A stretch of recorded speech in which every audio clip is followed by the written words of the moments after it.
ગુજરાતમાં વસતા અન્ય પ્રાંત અને સમાજના આગેવાનો સાથે ભાજપે બેઠક કરી અને ભાજપના ભાષાભાષી સેલ દ્વારા ગુજરાત બહારના સમાજના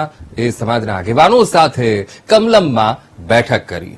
તો સંગઠન મહામંત્રી રત્નાકરની ઉપસ્થિતિમાં લોકસભાની બેઠકવાર ચર્ચા કરવામાં આવી અને બેઠક અંગે અન્ય ભાષાભાષી સેલના પ્રદેશ સંયોજક અતુલ મિશ્રાએ નિવેદન આપ્યું. કહ્યું કે 80 લાખથી 1 કરોડ મતદારો અન્ય સમાજ અને રાજ્યથી આવેલા છે, ત્યારે દક્ષિણ ભારતના લોકોનું સંમેલન થઈ રહ્યું છે. વોર્ડવાર વિવિધ કાર્યક્રમો થકી ગુજરાતમાં અન્ય સમાજો ભારે મતદાન કરે તે માટે પ્રયાસ કરાશે.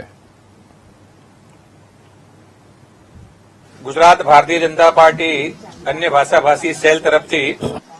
આગામી લોકસભાની જે ચૂંટણી છે, જે ઐતિહાસિક ચૂંટણી થવા જઈ રહી છે,